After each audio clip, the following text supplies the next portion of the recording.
Soy Alejandra Rodríguez Cunchillos, soy investigadora de la Universidad de Zaragoza y especialista en arte contemporáneo japonés. Y mi participación en este documental sobre todo tiene que ver con el conocimiento y con mi experiencia en las artes del país del sol naciente, de Japón.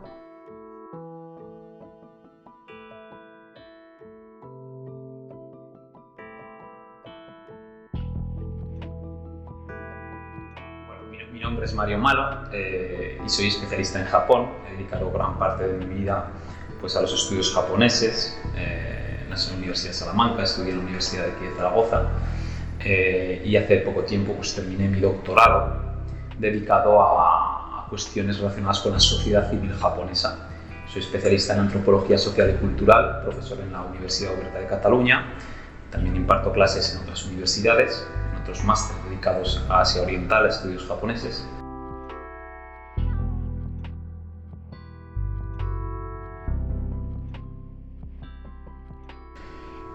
Japón es un país especial en el arte, sobre todo porque no es que encontremos grandes cosas o grandes novedades en cuanto a la forma de crear, ¿no? De que ellos hayan sido los iniciadores de una serie de objetos, de disciplinas artísticas. Sin embargo, sí que los japoneses, a lo largo de su historia, han sido muy hábiles a la hora de dar una identidad, de hacerlo japonés y obtener unos valores y unas cuotas de calidad de esas disciplinas, de esas artes muy especiales y muy propias de Japón. Y es lo que ocurre con los grabados en xilografía, los grabados ukiyo-e.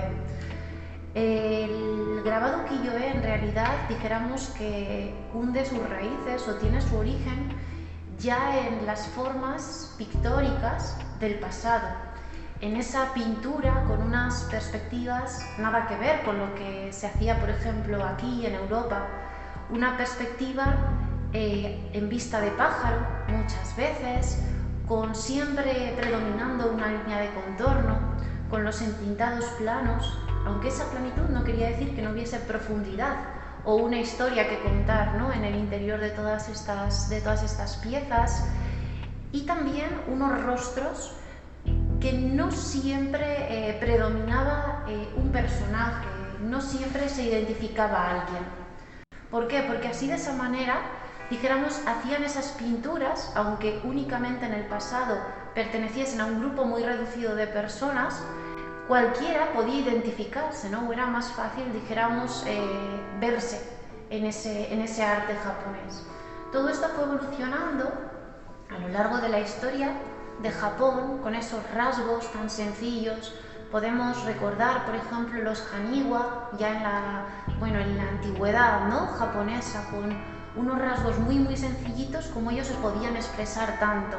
Continuando a lo largo de la historia, podemos encontrarlo en la pintura, podemos encontrarlo incluso en esas muñecas que son tan comunes y también a veces aparecen en los tatuajes, las kokeshi, donde también de una forma muy simple, muy sencilla, consiguen expresar tanto.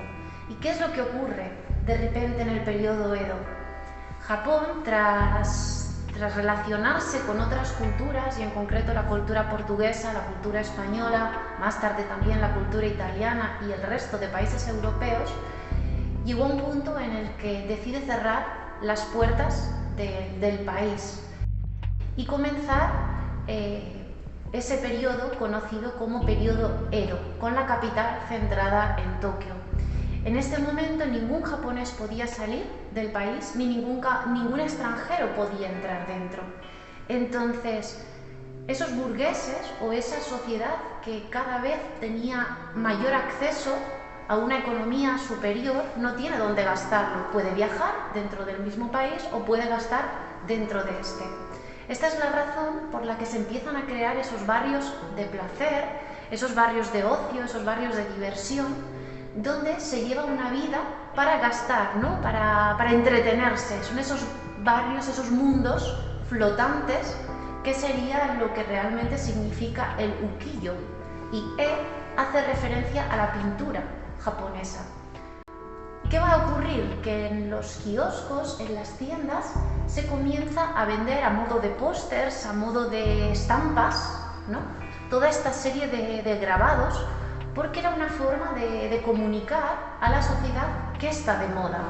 El teatro kabuki que está de moda, las luchas con los sumo, con los combatientes que van a hacer este episodio, este evento.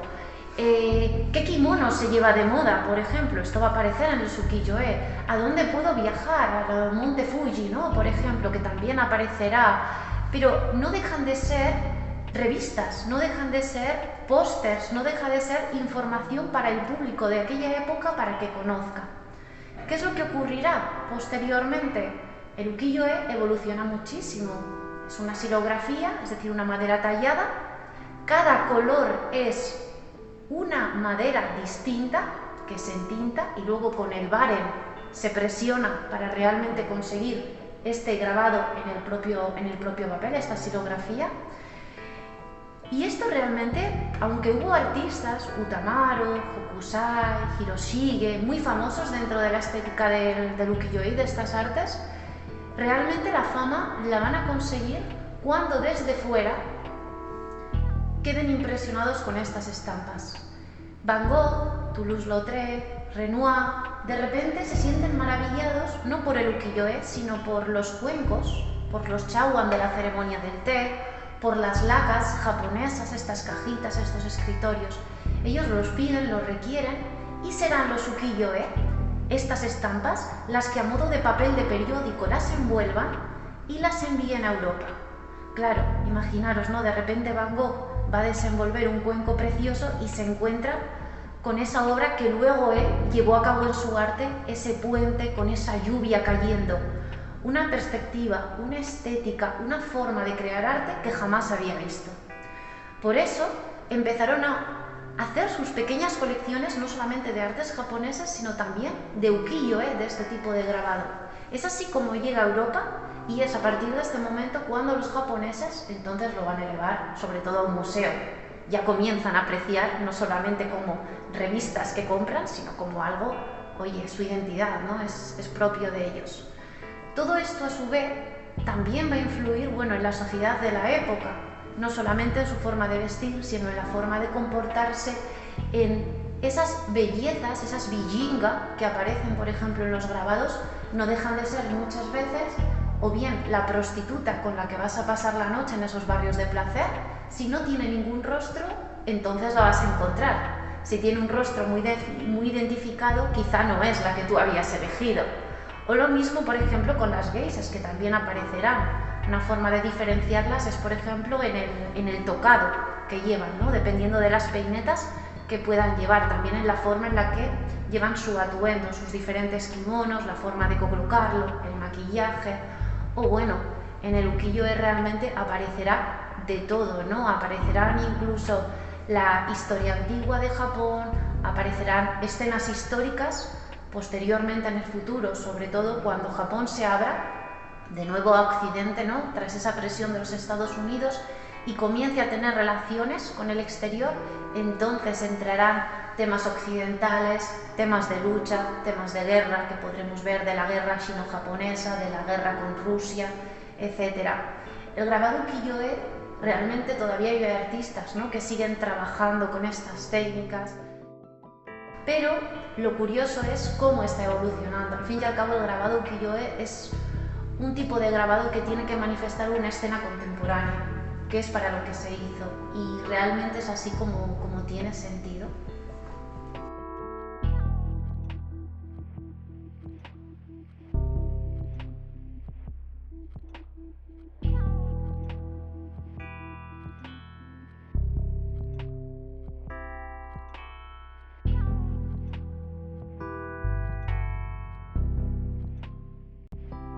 Y bueno, hoy vamos a hablar un poquitín de los orígenes del tatuaje en Japón, algo que hoy en día pues, llama tanto la atención, que está desde hace mucho tiempo en boga, ¿no? Y dentro de la cultura popular está integradísimo, y vemos cómo Japón ha irradiado al resto del mundo, ¿no? Con esa particularidad a la hora de hacer pues, este tipo de obras artísticas, ¿no? Hoy en día es considerado así.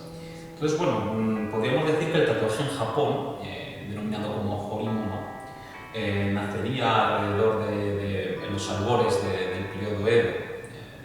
Era algo realmente asociado a las clases populares que lo realizaban de forma contestataria, inicialmente monócromo.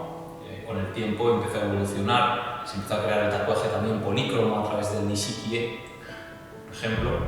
Pero, ¿qué pasa? Normalmente está muy asociado a las clases populares como un elemento contestatario. Es decir, el Bakufu, por ejemplo, el gobierno Tokugawa, no veía bien que la gente se tatuase, pero nunca lo llegó a prohibir, ¿no? No lo veían bien, ¿por qué? Porque también existía algo denominado como hidezumi, que se utilizaba para los criminales, para marcar a los criminales, ¿no? A la gente de baja estofa, en general, todo el mundo detectaba quién era un criminal porque era un tipo de tatuaje denominado hidezumi que era característico de este tipo de personas, de los bajos fondos. Con el tiempo, bueno, tiene una evolución muy similar a la que pueda tener el ukiyo-e. Va añadiendo color, va añadiendo también una simbología, porque además la tipología de tatuaje es extremadamente amplia. Hay mucho tatuaje, especialmente yo que soy una persona muy interesada en el mundo de la semiótica y de la simbología, pues bueno, vemos pasando desde tatuajes budistas muy característicos, la propia Yakuza ya se hacía en el siglo XVII, ¿no? En los que identificamos personajes como Fudo Myo, uno de los grandes guardianes de la ley budista, ¿no? Akala, por ejemplo, que muchos guerreros se hacían incluso ese tatuaje. Pasando por otros también muy interesantes como Daikokuten, el martillo de Daikokuten, o diferentes escenas que luego se hacen muy interesantes, o sea, salen muy prolíficas en el mundo del ukiyo-e, con Kuniyoshi, con Utamaro, etc. Utilizan esto que en realidad proviene de una tradición incluso un poco anterior.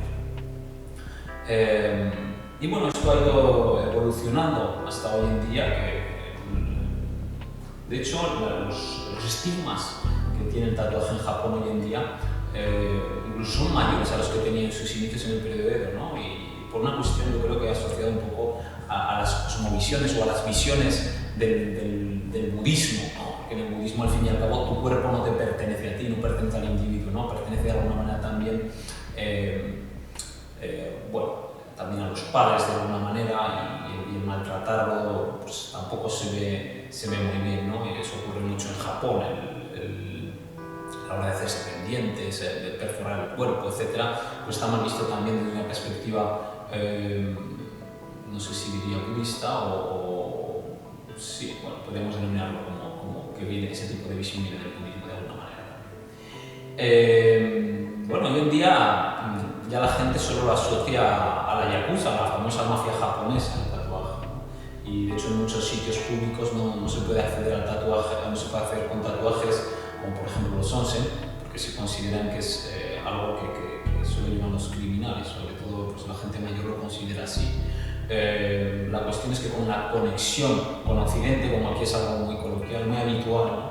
Pues entonces eso se ha ido poco a poco abriendo, y ahí la gente más joven, pues en algunos casos se hacer tatuajes, y hay espacios habilitados también para onsen, por ejemplo, para la gente que tiene tatuaje, ¿no? Hoy en día ese estigma pues, sigue presente dependiendo de la generación a la que pertenezcas, pero también se deshace en las generaciones más nuevas.